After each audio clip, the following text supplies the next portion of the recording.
It never ceases to amaze me what can actually happen during a deep coaching conversation with someone. Because no matter how much you plan for it, no matter how much you think the session is going to play out, something can happen. And what does happen can be one of the most amazing things you'll ever do as a coach or ever see as a coach. I had one of those sessions just last week and I wanted to share it with you because it was incredible what actually happened. For a bit of context, I met this person on LinkedIn. We exchanged a couple of messages, never spoken to her before, and when I noticed in the conversation that we were having, there was an area that I thought I could help her with, so I asked her if she'd like to get on a call, and she said yes.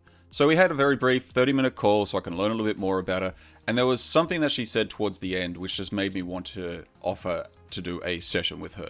And I said I'll do it for free because I really wanted to work with her, and she also really wanted to do the session and work with me. So we booked it in, and the session was amazing. So I wanted to share that with you. So this lady is a coach, and she's building her business on the side while she's still working full-time in recruitment. Now, she does have some clients. She doesn't have enough clients, but she's got some. Her time is limited, and the work that she's doing with her current clients is really good because a lot of it is career coaching.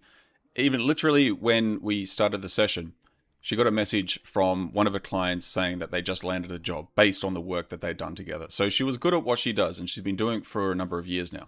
But one of the problems that she came into the session with was how she wants to get her business to a stage where she doesn't have to work her full-time job anymore. She wants a target or a goal of 90K per year, that's pounds, because that's what's going to replace her income, and have more coaching clients, more freedom, more flexibility, just to live her life.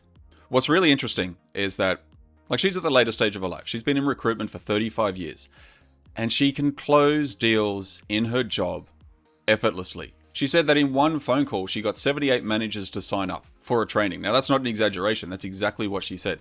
So she can sell in her job, but when it comes to selling herself in her coaching business, that's where she struggles.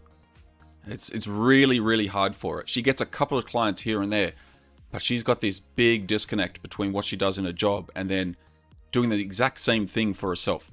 So what happens is she'll get on a call with a potential coaching client, and the conversation goes well. They have a really good back and forth, and she can see the problem and she can help her clients or potential client. But when it comes time to actually ask them to become a client or ask for the business, she'll say something like, well, okay, go away, think about it, do some research on me, check me out, and come back to me if you want to move forward. And so, of course, what happens? The majority of them don't come back. That's when she sits there and she's thinking to herself, look, I must be doing something wrong. There's got to be something wrong with me. Why do I keep doing this? I can sell in my job, but I can't actually do it for my own business, the thing I'm actually way more passionate about. There's got to be something wrong with me. Now, if you're a coach watching this right now, and I imagine that you are, this may sound very familiar. And it was something familiar to myself as well when I first started. You would know exactly what to do and how to coach your client if they came to you with the exact same thing. You would give them some strategies, or you would help coach them through it. But when it comes to you, when it's you who has to be the one to say, all right, let's get this booked in. When do you want to start? That's when you freeze, or that's when you push them away. And this is the thing that most coaches will tend to miss, is that it's not a closing problem. You may need to upskill in sales, but it's not a closing problem. This client that I was working with, she was one of the best closers that I've ever spoken to, 35 years in recruitment. And she literally said, if I was selling a car, I wouldn't be letting the person walk away. If I was sending a candidate to a manager, I'd be saying, let's get that booked in right now while you're on the phone. She knows exactly how to close, and she does it every single day in her other job. So it's not a gap in her skills, and it's not a problem with her technique, and she certainly doesn't need a better sales script or anything like that, because the skill is there, the results are there, and her ability to close is already there. And here's the distinction, it only works when it's not about her. The moment it becomes about selling herself, everything changes. And that's the gap. And it's not a business problem. That is a problem around identity.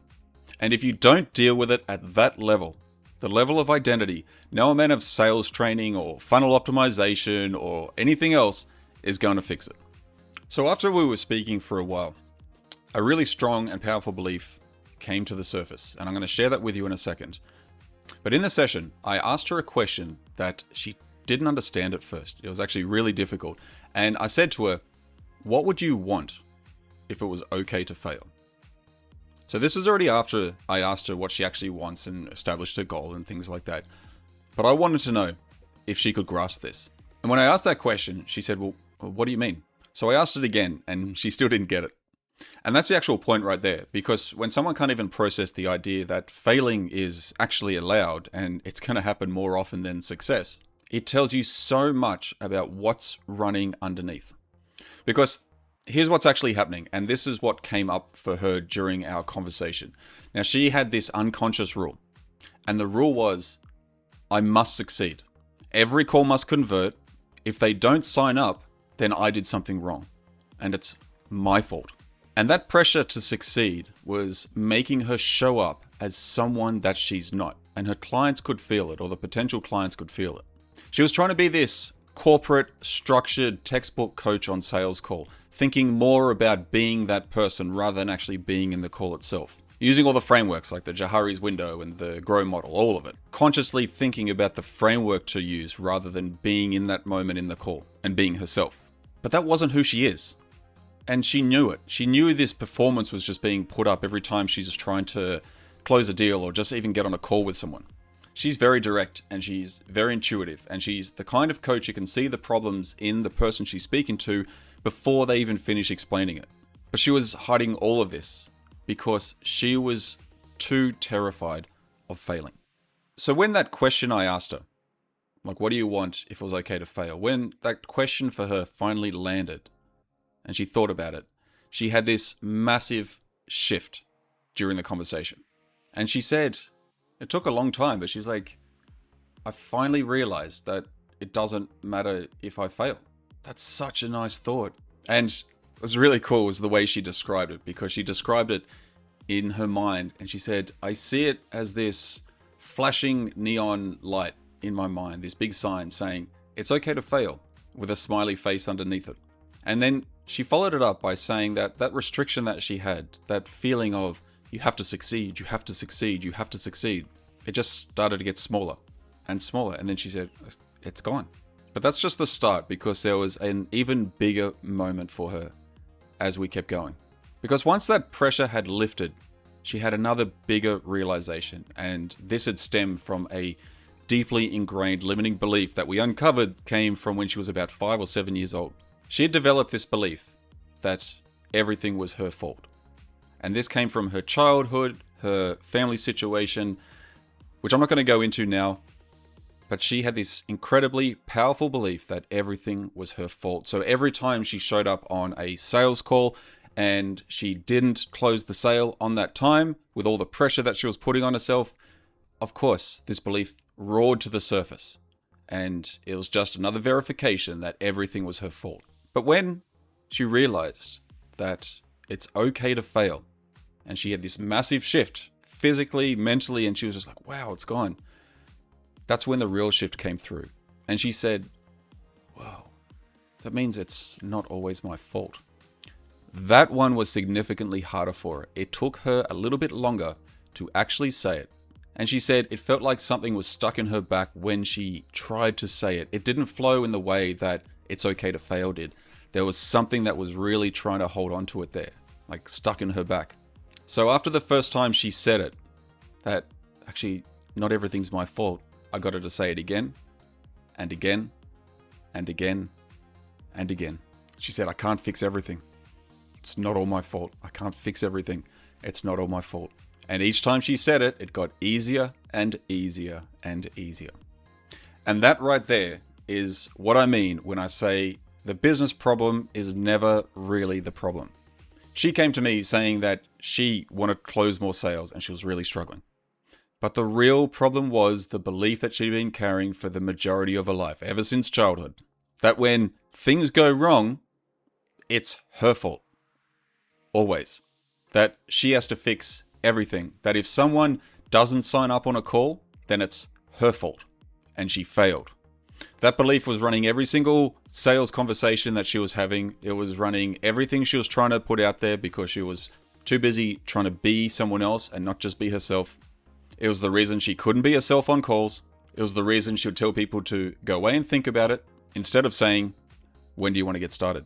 It wasn't a closing problem, it was a belief problem.